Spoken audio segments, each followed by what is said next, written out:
Bon après-midi à tous, bienvenue au Forum mondial de NSF, de Nutrition sans frontières. Le thème qui nous a été soumis est le suivant: comment les crises autant économiques que climatiques sont encore plus que jamais un enjeu majeur contribuant à la malnutrition des milliers de mères et d'enfants. Je suis Jules Azemfak, nutritionniste et membre du comité international de nutrition sans frontières. Tout au long de cette communication, nous allons nous focaliser sur ce thème qui a une introduction, et la première partie portera sur les crises économiques et la malnutrition, et la deuxième partie sur les changements climatiques, catastrophes naturelles et malnutrition. Et enfin, au niveau de la troisième partie, nous allons voir quelques stratégies de riposte de résilience à court et à long terme pour lutter contre la malnutrition. Il faut déjà comprendre que la crise économique est le retournement de l'activité économique qui passe d'une croissance forte à une croissance fortement ralentie, voire une baisse de l'activité économique. Les crises économiques, généralement, créent le retournement de l'activité économique, que ce soit en quantité de biens, ou bien de services, ou bien encore des produits. Ces crises débouchent sur une récession qui peut elle-même se transformer en dépression, qui correspond à une baisse profonde et durable de l'activité économique, d'après Boissieu. Les crises économiques engendrent des chocs, et ces chocs réduisent les capacités de production, soit directement, on voit par exemple la destruction par une guerre, par un tremblement de terre, par exemple, soit indirectement. Les crises économiques impactent aussi au niveau des moyens de production qui deviennent très coûteux, à cause des matières premières, de l'énergie, la baisse de la productivité au travail, les hausses des cotisations assises sur les salaires, etc. Les crises économiques engendrent aussi une production qui devient moins rentable et se réduit sur le marché. Je dois ces explications à Boissieu, qui était professeur d'université d'économie et il était vice-président du cercle des économistes français. Les crises économiques ne sont pas aussi récentes. Ils datent de 1637 avec l'effondrement du marché de la tulipe qui perd 95% de sa valeur et sur la ruine de centaines de familles aux Pays-Bas et en Europe. La crise économique la plus récente est celle qui est due au Covid-19, dont les pays avec des économies les plus résilientes ont été touchés. C'est la crise du Covid-19. À côté des crises économiques, on a également les changements climatiques brusques. L'effet de serre à l'origine était un phénomène naturel qui participait au réchauffement de la planète Terre. Mais l'on s'est rendu à un moment donné que la hausse des températures au niveau de la planète était un facteur de risque pour la plupart des habitants de la planète. C'est en 1970 que certains spécialistes examinent en premier l'impact potentiel de l'augmentation de la concentration de gaz à effet de serre observée dans l'atmosphère. On se rend compte que les températures de plus en plus élevées au niveau du globe entraînent la fonte des glaciers au niveau polaire et qui, à leur tour, entraînent une hausse du niveau de la mer et des inondations dans les zones côtières qui entraînent parfois le déplacement des populations vivant dans cette zone-là et qui abandonnent derrière eux leurs moyens de subsistance. Tout au long de cette communication, il sera question donc de montrer comment les crises économiques et climatiques influencent l'état nutritionnel des personnes vulnérables, notamment les mères et les enfants. Montrer ensuite comment faire face aux urgences nutritionnelles engendrées par les crises économiques brusques, les crises économiques ou climatiques brusques. Et enfin, nous allons trouver quelques stratégies de résilience à court ou à long terme. S'agissant des stratégies, s'agissant des stratégies de résilience, s'agissant de la première partie, autant pour moi, pour comprendre l'impact des crises économiques sur l'état nutritionnel des mères et des enfants, nous devons d'abord comprendre les causes de la malnutrition. Ces causes de la malnutrition ont été élaborées par le Fonds des Nations Unies pour l'enfance, UNICEF, et qui expliquent que les causes de la malnutrition peuvent être immédiates, sous-jacentes ou bien fondamentales. Les causes immédiates donc de la malnutrition sont des apports alimentaires inadéquats ou bien la maladie. Les maladies, ici, on pointe le doigt sur les maladies qui altèrent l'état nutritionnel comme les infections respiratoires chez les enfants et les diarrhées. Ensuite, au niveau des causes sous-jacentes, on a l'insécurité alimentaire, l'insuffisance des pratiques de soins, des faibles mesures d'hygiène en milieu hospitalier et l'inadéquation des services de santé, des structures de santé. Et au niveau des causes fondamentales, on a des systèmes politiques, culturels, religieux, économiques, sociaux, incluant les statuts des femmes, limitant l'utilisation des ressources potentielles. Alors, les crises économiques ont des conséquences sur l'état nutritionnel des mères et des enfants. Comment? Lorsqu'il y a crise économique, les prix des denrées alimentaires, on dit généralement les denrées de première nécessité, augmentent sur le marché. Or, en Afrique, par exemple, dans la plupart des pays, les ménagères n'ont pas suffisamment de moyens pour s'acheter des nourritures de bonne qualité. Et lorsqu'il y a crise économique, celles-ci prennent de la valeur, c'est-à-dire le prix de ces produits augmente et la pauvre ménagère ne peut plus accéder à une nourriture suffisante, ce qui crée donc des apports alimentaires insuffisants.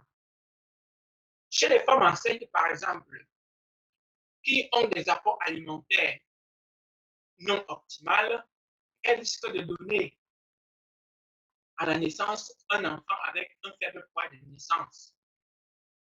Le fait déjà de donner un enfant avec un faible poids de naissance veut dire que l'enfant a souffert d'un retard de croissance intra-utérin. Et ce retard de croissance, s'il n'est pas rattrapé dans les 24 mois qui suivent l'accouchement, l'enfant risque d'avoir un retard de croissance. Et le retard de croissance diminue les capacités mentales de l'enfant qui ne peut pas accéder, qui ne peut pas faire de bonnes études, qui ne peut pas, n'est-ce pas, être productif à l'âge adulte. Et avec cet état, il risque encore, s'il est une femme, de se retrouver encore dans un état nutritionnel défavorable. Et si elle tombe enceinte en ce moment-là, elle risque encore de donner au monde un enfant avec un faible poids de naissance. Voilà comment les crises économiques entretiennent le cercle vicieux de la malnutrition. Les crises économiques influencent la diversité alimentaire, les moyens de subsistance, la santé et la nutrition des personnes vulnérables. Ceci au niveau des moyens de subsistance, au niveau de l'alimentation et au niveau de la santé et de la nutrition. C'est ce que ce tableau que vous voyez devant vous là est décrit. Premièrement, au niveau des moyens de subsistance, lorsqu'il y a crise économique, ces personnes vulnérables ont tendance à changer les moyens de subsistance qui sont déjà précaires, ce qui, à leur tour, entraîne une réduction des dépenses non essentielles ou de luxe, la vente des actifs disponibles et non productifs.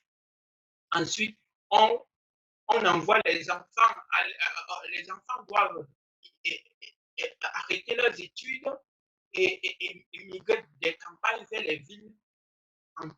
Ensuite, ils doivent se retrouver dans des chantiers où on parlera du phénomène du travail des enfants.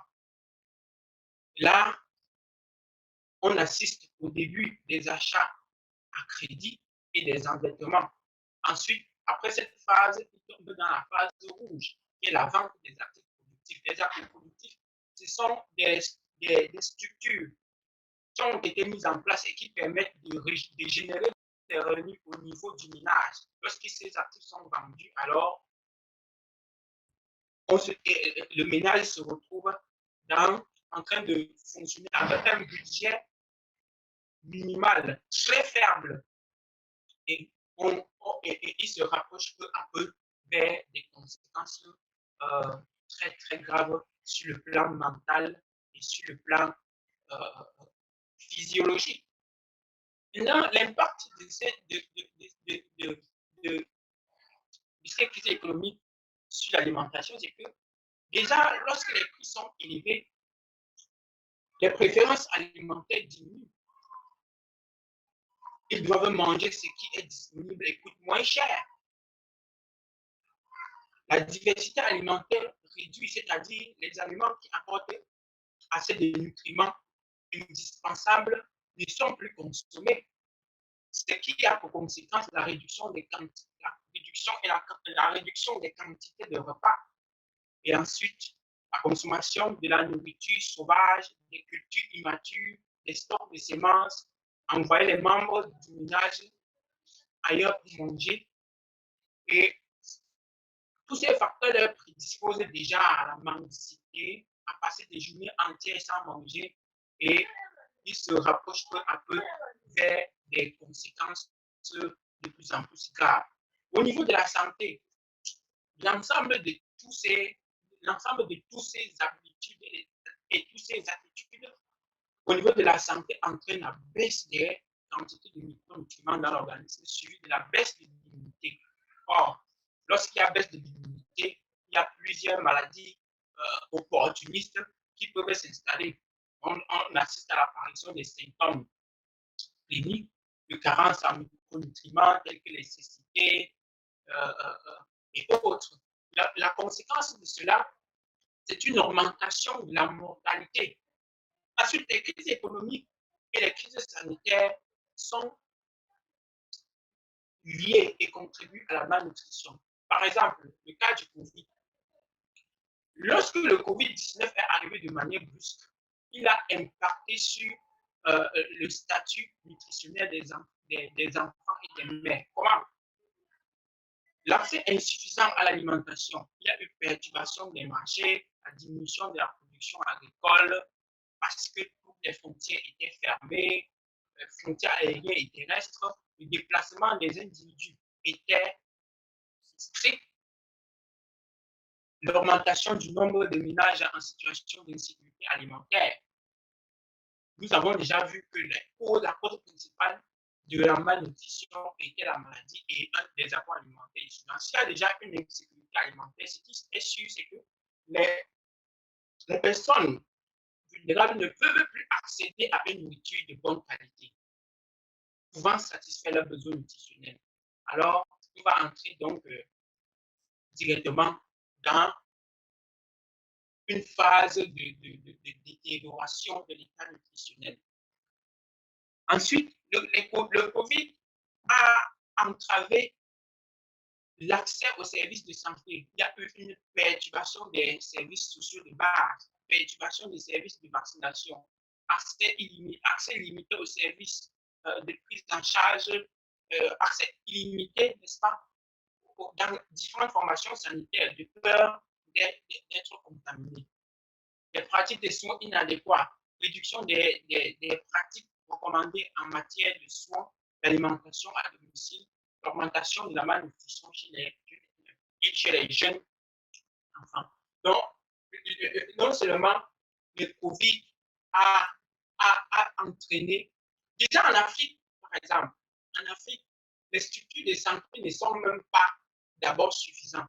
Or, avec le Covid, il y a eu l'afflux des patients dans les centres de santé qui ne sont même pas équipés pour recevoir, pour faire face à ce type de crise. Cela a fragilisé encore notre système de santé ici en Afrique. On voit par exemple sur ce schéma que les pays qui ont été les plus touchés sont ceux qui se retrouvent en Afrique subsaharienne, en Afrique de l'Ouest et en Asie du Sud-Est. Ce sont les pays qui ont d'abord une économie très faible. Ensuite, à côté des crises économiques, on a les changements climatiques et les catastrophes naturelles qui sont aussi une cause, qui sont aussi un enjeu majeur dans le cadre de la lutte contre la malnutrition et qu'on devra tenir compte.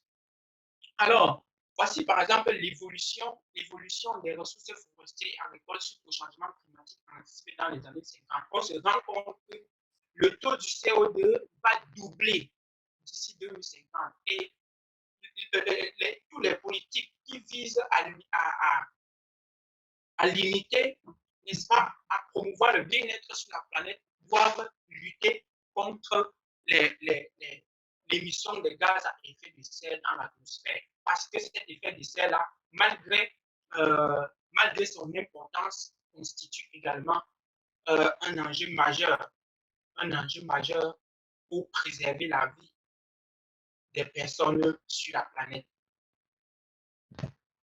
Voici par exemple au niveau de l'Afrique quelques effets du changement climatique.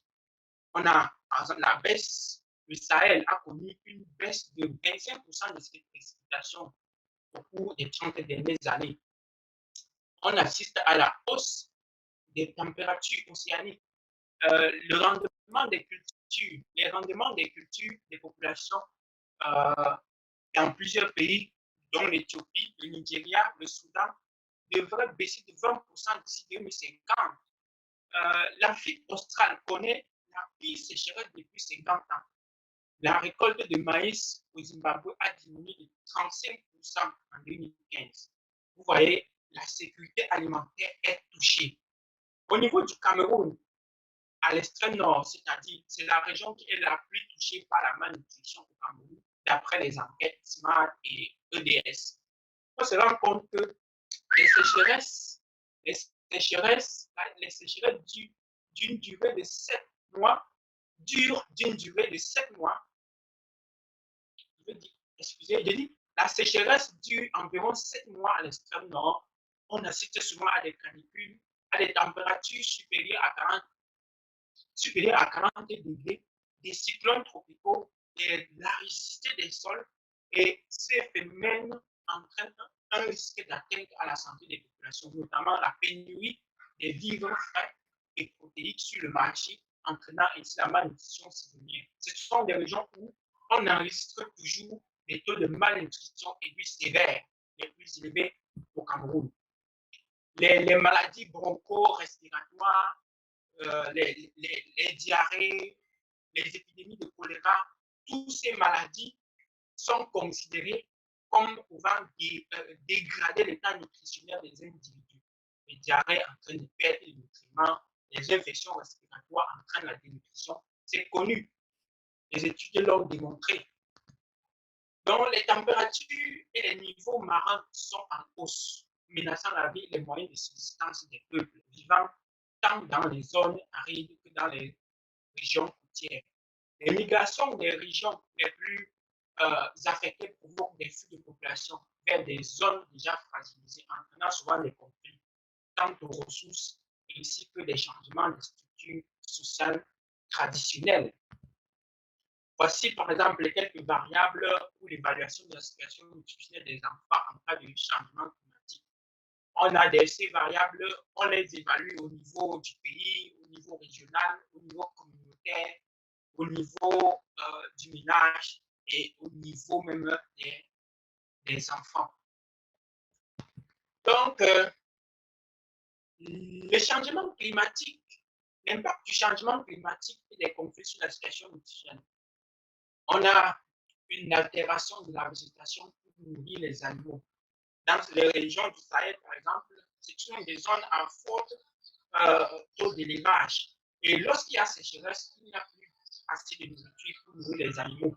La sécheresse, les températures entraînent une réduction de la productivité agricole, la baisse de la disponibilité de la nourriture dans les régions qui ne sont même pas connectées de manière régulière à l'économie internationale.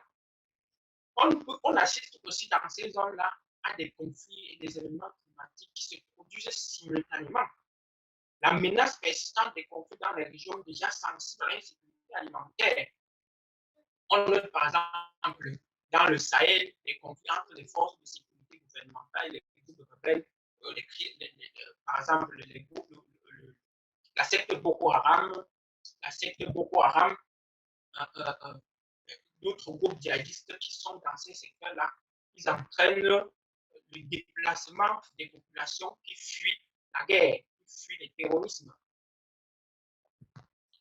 Les populations se déplacent en perdant leurs moyens de subsistance dans ces contextes. Les plus vulnérables sont victimes de la malnutrition et du sévère. C'est la raison pour laquelle, dans ces zones-là, on va observer des centres de nutrition ambulatoires, des centres de nutrition intégrés pour le traitement de la malnutrition et du sévère avec complications. Par exemple, le nombre de personnes déplacées à l'intérieur du pays par une recrudescence de conflits violents au Burkina Faso a plus que doublé, passant de 560 000 à environ 1,3 million de février 2020 à juillet 2021. C'est très récent. Lorsque les enfants souffrent d'insécurité alimentaire, ils courent un risque accru de décès ou de conséquences à long terme pour leur santé, leur éducation, leur revenu. Le Yémen et le Burkina Faso sont des pays qui ont été affligés par les conflits simultanés et des extrêmes climatiques qui réduisent la vitalité du secteur agricole, provoquant une insécurité alimentaire routinière et saisonnière en raison de la dépendance à l'égard de l'agriculture paysanne et pluviale. Le mouvement Sun Scale of Nutrition en décembre 2020 a élaboré cet organigramme pour expliquer les facteurs déclenchant les crises. On a par exemple les désastres naturels, les guerres, les chocs politiques et économiques qui impactent au niveau de la population entraînent des migrations, l'interruption des services basiques, destruction des infrastructures, perte de biens, troubles sociaux et au niveau des foyers, on enregistre des insécurités alimentaires, l'insécurité alimentaire autant pour moi, des résidences surpeuplées, des problèmes d'eau, d'hygiène et d'assainissement, perte de revenus et d'accès aux services sanitaires, la désintégration familiale au niveau individuel, la malnutrition, que ce soit chronique, que ce soit aiguë, et la maladie, et enfin la mort. Que ce soit les crises climatiques, que ce soit les crises économiques et les changements climatiques, puisqu'ils engendrent des urgences nutritionnelles qui nécessitent des interventions à court ou à long terme. À court terme, on doit lutter contre la malnutrition en situation d'urgence à travers des interventions précoces qui peuvent être conçues pour soutenir la santé et le bien-être et pour réduire la mortalité des enfants à risque de malnutrition. Il s'agit par exemple de la distribution générale des rations, des aliments thérapeutiques prêts à l'emploi, la distribution des denrées alimentaires, protéger ou récupérer les moyens de subsistance, prévenir la migration par angoisse et les troubles sociaux. Nous avons vu tout à l'heure que les migrations étaient source de conflits. Ensuite, la distribution ciblée. Ceci pour répondre aux besoins urgents d'un groupe de personnes spécifiques. Ça peut être des enfants, des femmes enceintes, des vieillards et des personnes handicapées. Il faut également effectuer une supplémentation. La supplémentation en micronutriments, par exemple, permet de réduire la prévalence de la malnutrition aiguë sévère pendant cette période d'urgence. Le cash and food forward. Oui, on peut également donner de l'argent aux habitants de la communauté pour leur permettre de développer les activités génératrices de revenus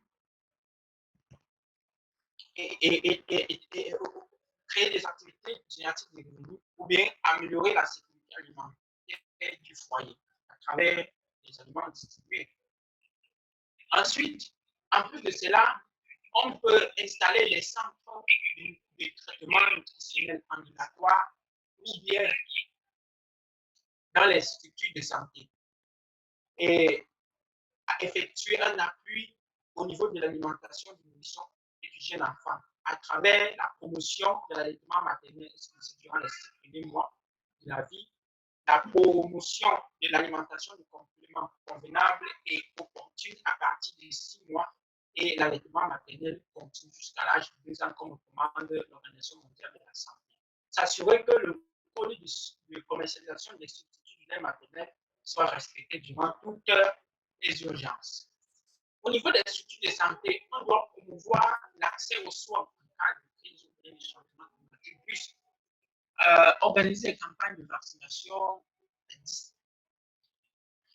assurer la disponibilité des services de santé reproductive pour les femmes.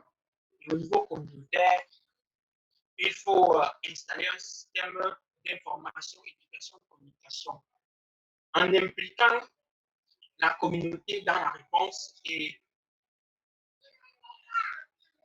en s'informant sur l'état d'avancement de la réponse. Instaurer également un système de suivi et évaluation. Ce système de suivi et évaluation en cas d'urgence permet d'évaluer les points positifs et négatifs des interventions, établir un rapport pour l'efficacité des interventions, identifier les zones problématiques pour apporter une solution rapide. À côté des stratégies à court terme, nous avons également les stratégies à long terme qui permettent de prévenir, d'éliminer même la faim sous toutes les formes. Nous avons ce cadre conceptuel qui a été publié dans la revue du Lancet en 2013, qui montre les interventions nutrition sensibles et nutrition spécifique. Les interventions nutrition sensibles sont celles qui agissent sur les causes immédiates de la malnutrition et les interventions nutrition spécifiques sont celles, je vais dire, les interventions nutrition sensibles sont celles qui agissent sur les causes immédiates de la malnutrition. Les interventions nutrition spécifiques sont celles qui agissent sur les causes sous-jacentes. Ce cadre conceptuel met en exergue ces différentes interventions qui devraient être mises en place pour prévenir à long terme la malnutrition chez les mères et les enfants. Par exemple, les interventions et programmes nutritionnels, la santé et nutrition avant la conception chez les adolescents, la supplémentation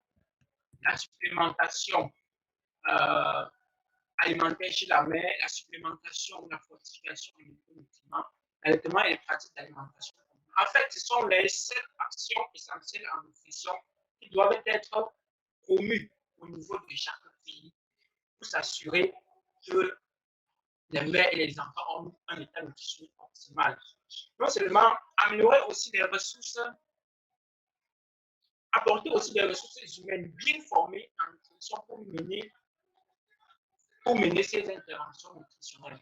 Et les résultats de ces différentes interventions sont, par exemple, une baisse de la morbidité et mortalité infantile, un développement cognitif et moteur élevé, des résultats scolaires et une capacité d'apprentissage toujours bonne, une bonne taille à l'âge adulte, une diminution des maladies non transmissibles liées à la nutrition à l'âge adulte, une capacité et une productivité professionnelle très élevée. Toutes ces solutions-ci parviennent à être mises en œuvre et contribueront à un état nutritionnel optimal des personnes vulnérables, même en contexte de crise ou bien de changement climatique. En conclusion, on peut dire que les crises économiques entraînent la hausse des prix des produits de première nécessité sur le marché, ce qui crée des apports alimentaires insuffisants à l'origine de la malnutrition. Les changements climatiques influencent sur les systèmes alimentaires et entraînent une baisse de la productivité agricole qui expose les plus vulnérables à l'insécurité alimentaire. Les changements climatiques et les conflits sont parfois simultanés et aggravent situation nutritionnelle des personnes et des enfants. Les crises économiques et climatiques brusques créent des urgences nutritionnelles et plusieurs solutions à court ou à long terme existent pour prévenir ou intervenir auprès des plus vulnérables afin d'améliorer leur statut nutritionnel et de santé. Pour revenir au thème de cette communication, je vous remercie de votre aimable attention.